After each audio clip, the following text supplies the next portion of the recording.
Welcome to the Unitarian Universalist Church of the Brazos Valley, UUCBV, or Brazos UU for short. My name is Pam Johnson, and I am serving as your worship assistant today. We are a welcoming congregation, which means we celebrate and welcome all people of diverse sexual orientations and gender identities. We also strive to welcome people across diversities of race, age, ability, immigration status, and belief.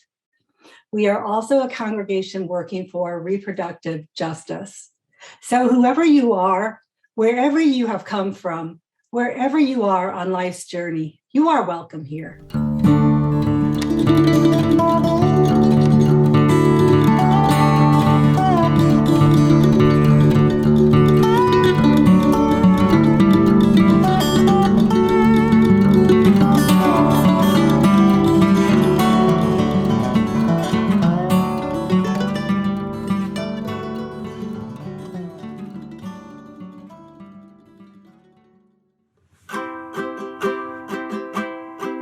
Some folks believe a life begins when egg meets sperm and want to force all pregnant women to carry to term, but their actions point to something that you wouldn't expect, that they think kids only matter when they're not born yet.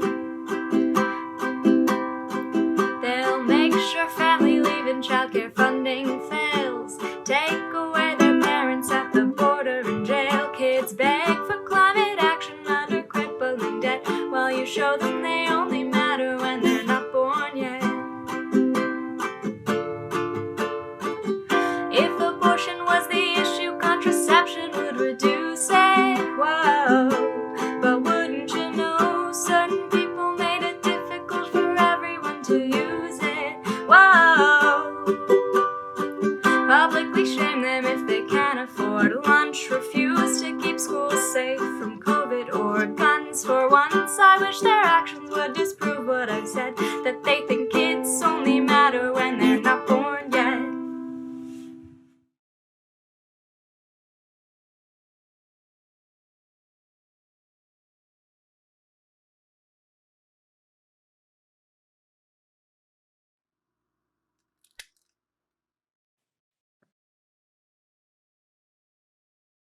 Please say our chalice lighting words with me. We light the chalice, the symbol of our Unitarian Universalist faith, as a beacon of hope for all who seek justice, dignity, and compassion, and in celebration of the life of truth and meaning we share together.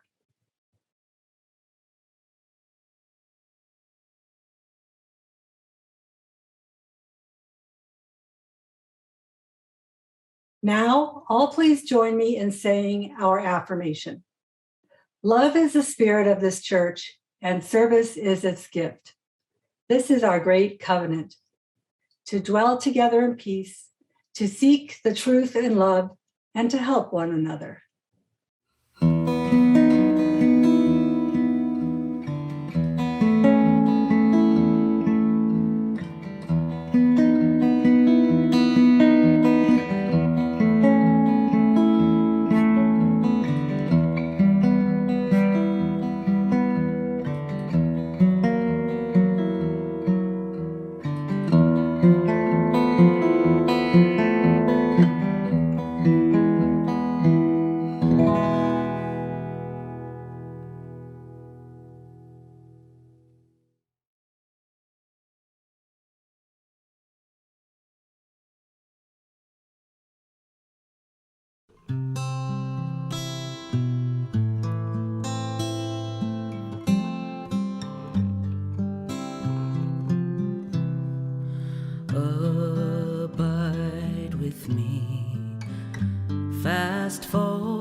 drift to its close, ebbs out life's little day. Earth's joys grow dim, its glories pass away. Change and decay in all around I see. O thou who changes not, abide with me. We need each other every passing hour. Channels of grace and life affirming power, faithful companions, share this path with me. Through all our fears and hopes, abide with me.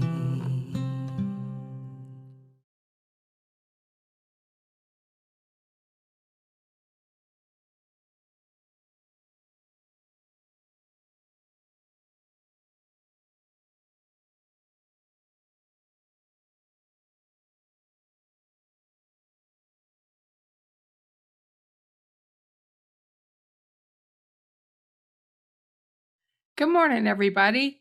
This is the Story for All Ages. I'm Pastor Kaya Hartwood, and I'm sitting in for Allison, who has the Sunday off. I'm going to tell you a story that's about consent and how each of us has control over our own body, and we can say yes or no about whether people can come near to us or touch us. And we can say no, and we can say yes, boys and girls. And if we honor other people and we respect them, we should listen to their opinions about their own bodies as well. So when someone says no, they mean no. The story today is an amazing story called Don't Touch My Hair, and it's by Cherie Miller. I'm Aria, and this is my hair. I love my hair. It's soft and bouncy and grows up toward the sun like a flower. I love it, up or down, styled or wild. I don't care. I just want it to be free. Actually, everyone loves my hair too. When I walk down the street, I hear so many compliments. It's so big. How do you get it so fluffy? I wish I had hair like that. It's great that people love my hair, but some love it so much they want to touch it. I don't like this. What does it feel like? They are so curious about my hair that they try to touch it without even asking for permission. Oh, I want to feel. Me too. I get very good at avoiding hands. I have to start looking for ways to hide my hair. I try blending in with the scenery, but I'm quickly spotted. Over here! I tried hiding underwater, but that doesn't last long. Oh, wow, I love your hair. Can I touch it? I escape to the jungle, but the critters just can't keep their hands to themselves. Let me touch. No, me. Me first. Even in the tallest castle tower, someone is always there, ready and waiting to touch my hair. Girl, your hair is fierce. No matter how far I go, it just doesn't seem to matter. How do you get it so big? Finally, I find a place where no one wants to touch my hair. But after a few hours, I get lonely. I decide to go home. I try my best to ignore the attention, but as a hand sinks into my hair, well, it looks so soft. Oh, it is soft. I decide I can't take it anymore. That's it. That's enough. Don't touch my hair. This is my hair. It's great that you love it. I love it too. But please just look and don't touch without my permission. The next time someone wants to touch my hair, they ask, "Can I touch your hair?" I reply, "Not today." Okay, now it feels great to walk down the street without anyone trying to touch my hair. My curls are free to reach for the sun, just like a flower. Some people still ask to touch my hair, but if I say no, they listen. But if you ask nicely, sometimes I say yes. The end.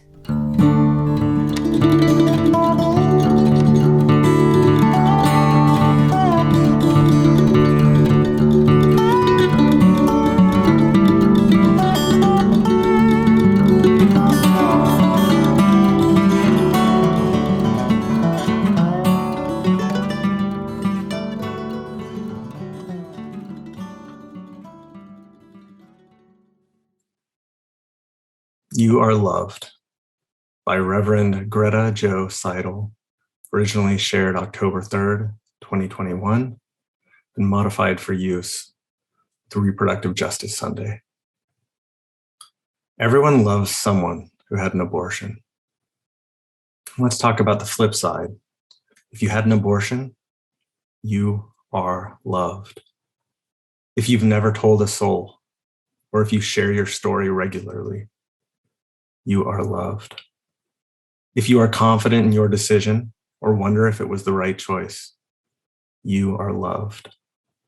If you are queer, non-binary, trans, two-spirit, or a cis woman, you are loved. If you are child-free by choice or want to have kids eventually, you are loved. If your choice was driven by medical viability or your own emotional health, you are loved. If you found a provider to care for you or had to rely on yourself, you are loved.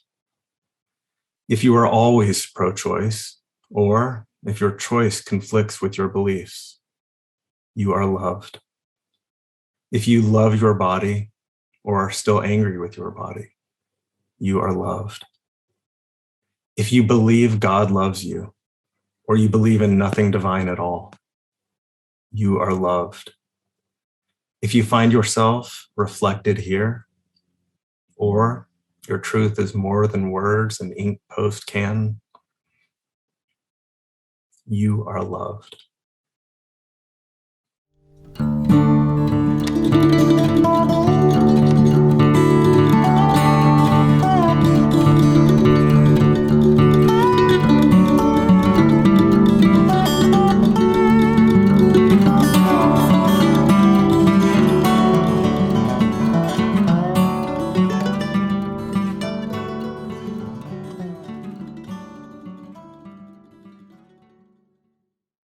Happy Sunday. For those of you that might not know me, my name is Darbi, and while I am newer to the Brazos Valley UU community, I am certainly not new to Unitarian Universalism. I've been a UU for over 10 years, and I'm also not new to the fight for reproductive justice. I've been a volunteer with Planned Parenthood in a variety of different ways, and definitely feel like that the fact that our church is a reproductive justice congregation is one of the reasons why I keep coming back. So I am thrilled to be able to share these thoughts with you this morning. I'd like to start this discussion with an invitation to forego this discussion. I want everyone to be here that wants to be here, but I also want to acknowledge that I'm going to be discussing big topics, eugenics and abortion. And as I hope to demonstrate, by removing yourself from this space for the good of your own well-being, it's not a rebuke on me, it's not a rebuke on the subject matter or on our church as a whole. It's a personal choice that's born of your own self-knowledge and self-care. And I hope to root any discussion that I have in front of a UU congregation to our faith. Unitarian Universalism is what we teach. And in this instance, I'd like to root us in the reality that we are a traditionally problematic faith. It's important for us to recognize and remember that many of our historically recognized faith leaders were proponents of eugenics. Eugenics is a racist, classist, ableist, and systemic effort to foster characteristics that are deemed, quotes, desirable in a population of people. The desired characteristics, of course, are often white, abled bodies. The idea began in the late 19th century and is most well known as being practiced by the Nazis. Individuals with physical, mental, or intellectual limitations were discouraged and in some cases prevented from procreating in an effort to, quote unquote, improve the population.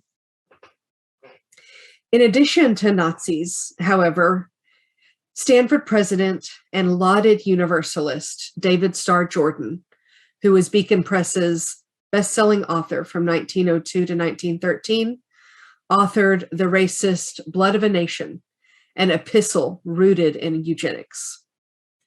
Additionally, the legality of eugenic practices was upheld by the Supreme Court in the 1927 case Buck versus Bell, with two Unitarian justices voting with the majority, Oliver Wendell Holmes Jr. and William H. Taft, future president. The beauty, of course, of Unitarian Universalism is that our faith is not sealed. We are not held to the traditions or beliefs of our forebears, but rather can look critically at their mistakes and resolve to shape our faith, to dismantle those historical wrongs. And I also want to recognize that the concept of eugenics, while disavowed by name, is still upheld in function and practice by experts today. Just last week, the CDC director, Dr. Rochelle Walensky, was being interviewed by Good Morning America, stating that she's encouraged by the effects of the COVID vaccines and boosters. And she said that over 75% of COVID-related deaths were people with at least 4 comorbidities. They were people that were, quote, unwell to begin with. And while I'm not necessarily inferring that Dr. Walensky believes that COVID is a eugenic function by which we can remove undesirable illness and affliction from our population, it can't be ignored that the statements that she made devalue the lives of people that are already struggling with disabilities. Diagnoses ranging from mood disorders to cancer are all comorbidities recognized as risk factors for severe COVID. So this is the point where you're asking yourself, I thought that this was supposed to be a conversation about reproductive justice. Why are we only talking about eugenics? And that's a valid question. I can't possibly cover every aspect of reproductive justice in one short Sunday morning talk. And so I've zeroed in on this aspect because of its roots in Unitarian Universalism and its resurgence in current event conversations. And eugenics is often identified by anti-choice people as the reason to outlaw abortion. They see eugenics as a function of abortion. It's the opposite, however. While eugenic efforts have used abortion as a tool to reduce or remove, quotes again, undesirable traits, eugenics are not necessarily the reason that individuals choose abortion. While I can't deny that some individuals may have a racist or ableist reason behind choosing to terminate a pregnancy, an individual choice does not have the systemic impact that eugenics requires. Affirming and promoting the inherent worth and dignity of all lives is at the foundation of our Unitarian Universalist faith. And I'd like to focus in for a moment on the dignity of all lives. Personally, this is the part of our first principle that was most bothered by Dr. Walensky's comments, as well as the one most triggered by the abortion is eugenics argument. Promoting the dignity of individuals, everyone, regardless of their race or ethnicity, their ability or their disability, their health or their diagnoses, means that I recognize each person to be the expert on their own lives. No one but an individual person can ultimately say what they can do or what they should do, all the way from washing the dishes to making a family. The choice to carry a child or not is a personal one, made by an individual who is the one and only expert on knowing what they are able to provide to a pregnancy over the course of several months. And valuing the dignity of every person means that we respect their ability to make that choice for themselves. Eugenics as a system removes that dignity of a person by refusing to allow them to make that choice. Abolishing abortion does the same. Eugenics is a systemic devaluation of individual lives lived in the imperfectly beautiful ways in which we are created. The anti-choice movement is an effort to devalue an individual's dignity to know their own abilities and needs. Abortion is a choice made by some individuals, honoring their own knowing of their abilities as they were created. And reproductive justice is the way that we fight for the rights of those individuals to be the ones to make that choice. And going back to the very first part of my conversation, removing yourself from a situation, whether it be from this discussion or any discussion, or removing yourself from a pregnancy for the good of your own well-being, is a personal choice. It's one that only you can and should make, knowing from moment to moment what you're capable of giving. Choosing termination isn't a rebuke of procreation, but a recognition of your own inherent worth and dignity. Affirming that choice by promoting reproductive justice is what I'm called to do today and every day. And I would like to invite you to join me. And I will be attending a coffee hour after this and would be happy to continue this conversation anytime and answer any questions. Thanks.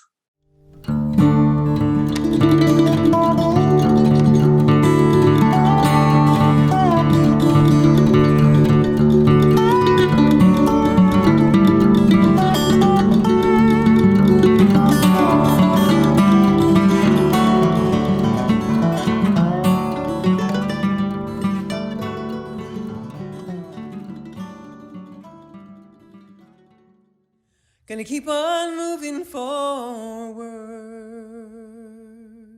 Keep on moving forward. Keep on moving forward. Never turning back. Never turning back. Sigamos adelante. siempre adelante, siempre adelante, sin volver atrás, sin volver atrás. Gonna keep on loving boldly, keep on loving boldly, keep on loving boldly, never turning back, never turning back. Amaremos con pasión, siempre con pasión, siempre con pasión, sin volver atrás, sin volver atrás. Gonna reach across our border, reach across our border, reach across our border, never turning back, never turning back. Vivamos sin fronteras, siempre sin fronteras, siempre sin fronteras, sin volver atrás, sin volver atrás. Gonna reunite the family, reunite the family, reunite the family, never turning back, never turning back. Familias reunidas, siempre reunidas, siempre reunidas, sin volver atrás, sin volver atrás. Gonna keep on moving forward, keep on moving forward, keep on moving forward, never turning back, never turning back, never turning back, never turning back, never turning back, never turning back. Peace. We love you.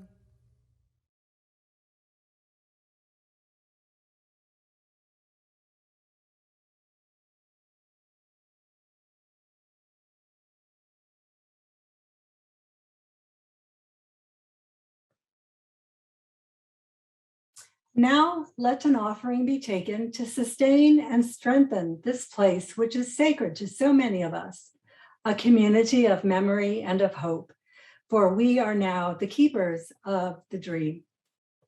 This church shares the proceeds of the offering plate donation every week to support important nonprofit organizations with which we work. This month, we are proud to support Tiny Hope Village, a nonprofit organization formed to provide a permanent housing solution for people who have experienced homelessness in the Bryan College Station, Hearn area. Please be as generous as you can.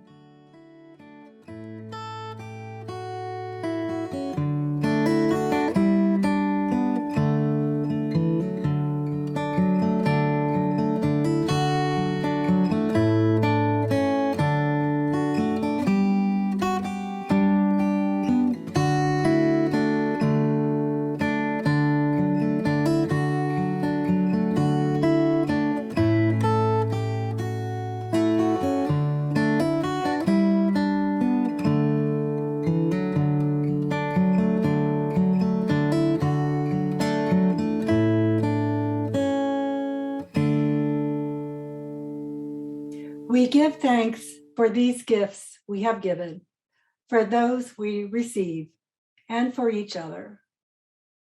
May your generosity return to you tenfold.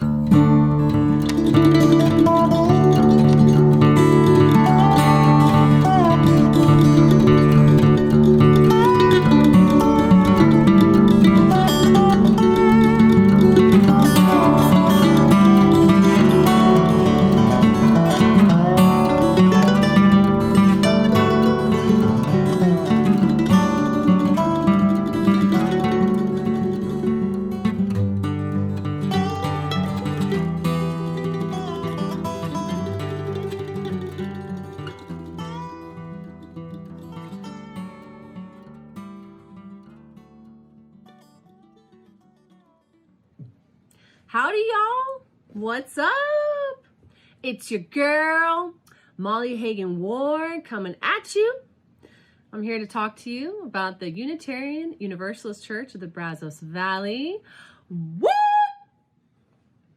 I've been a part of the church for about 14 years now, and I'm here to testify.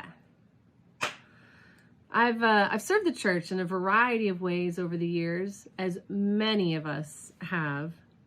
I've always loved church, but it never felt quite right until I found Unitarian Universalism. And I found a religion that accepted me and my beliefs as I was, and also helped me to develop as a spiritual individual. I've been given the gift of life on this earth, and I feel it's my duty to make the most of my time here, to enjoy myself to the fullest, to grow and learn as much as I can while I'm here, and to help others enjoy their lives and make sure there are opportunities for all people to enjoy life to the fullest.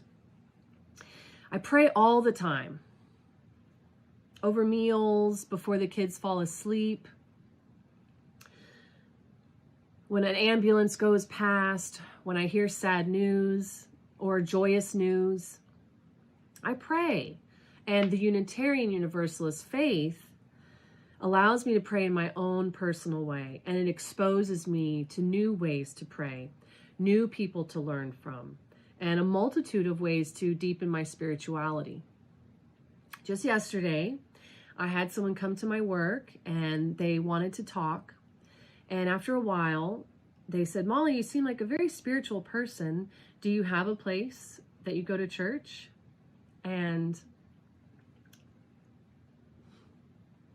I was just so happy to be able to say, yes, I do. I do. It's the Unitarian Universalist Church, and the church is available for you when you need it as well.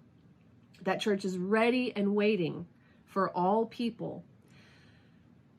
And the fact is that as we encourage, people to find spirituality wherever they can. We do not say, we're the only way. We have all the answers. We don't say, the god or the goddess will not love you if you don't follow us, or that you'll go to hell if you don't do things just the way we say. We want everyone to find a spiritual path that works for them.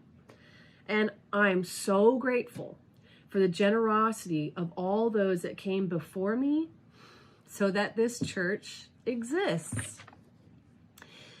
When you're helping to run stewardship, you get a peek at the generosity of its members.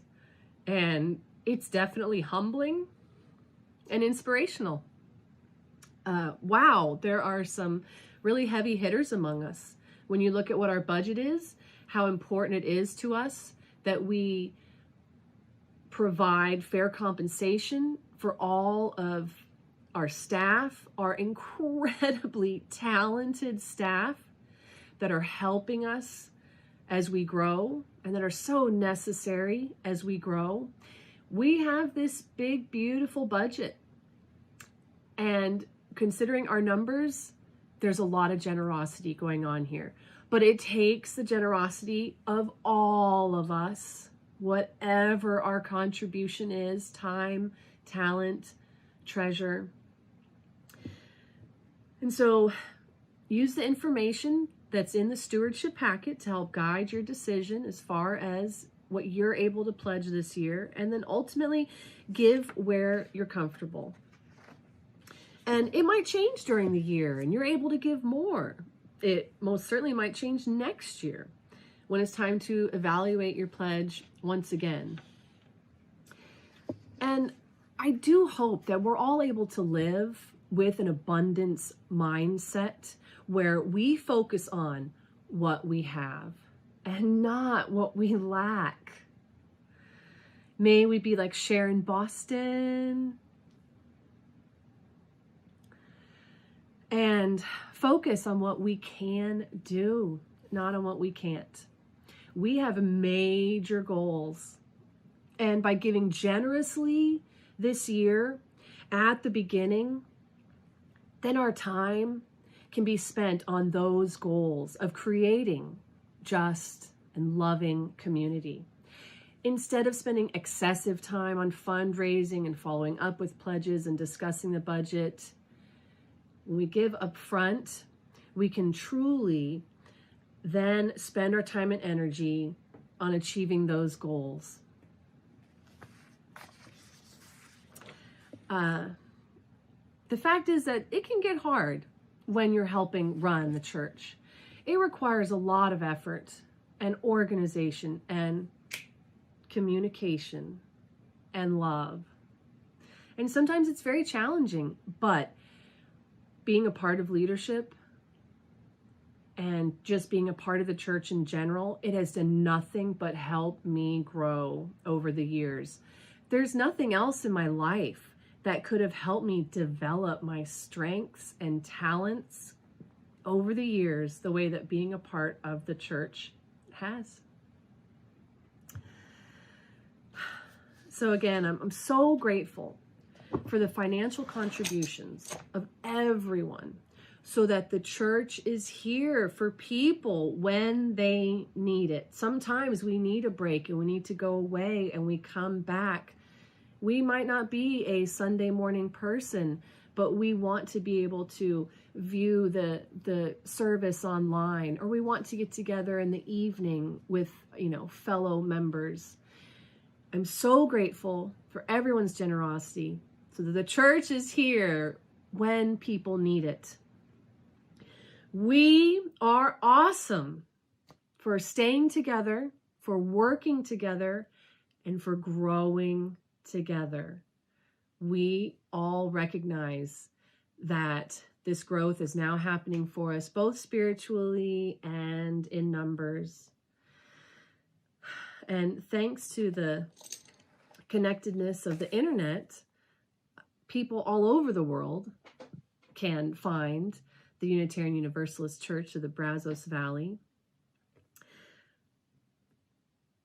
We are awesome for providing this place where spiritually open-minded people have a place to go in the Brazos Valley and in the larger world. Thank you so much for your attention today. Each year as I get older, I tell people on my birthday, I say, I'm just getting started every year. And UUCBV, we are just getting started.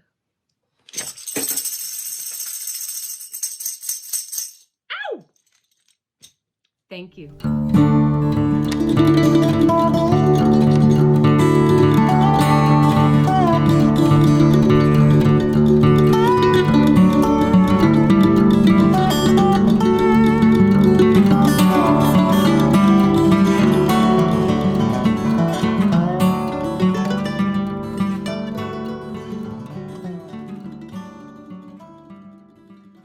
So, Eli, what does being part of the Unitarian Universalist Church mean to you? It means a place that I can go whenever school is tough or there's trouble with my friends. I can always go to the people at the UU church to find help and just hang out with them. Thanks, honey. Sweet. So, Juna, what do you have to say about being part of the UUCBV? I feel like going to our church gives me a chance to learn about other religions and how others practice them and meet all sorts of new people. Thank you.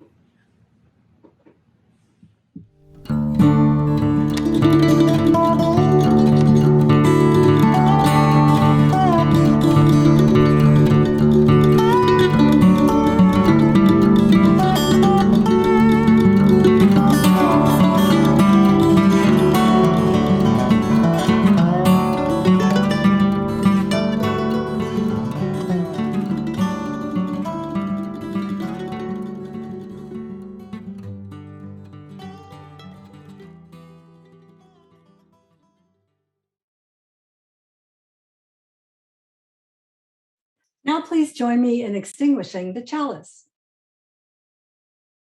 We extinguish this flame, but not the light of truth, the warmth of community, or the fire of commitment. These we carry in our hearts until we gather together again.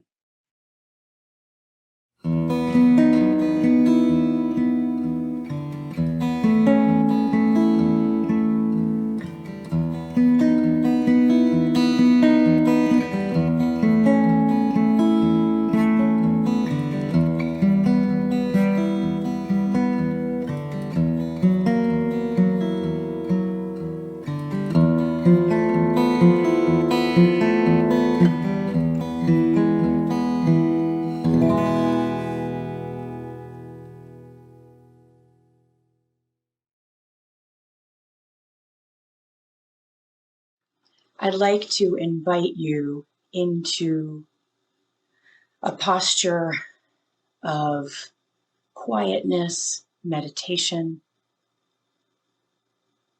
Find yourself in a space, in a comfortable spot where you can accept a blessing.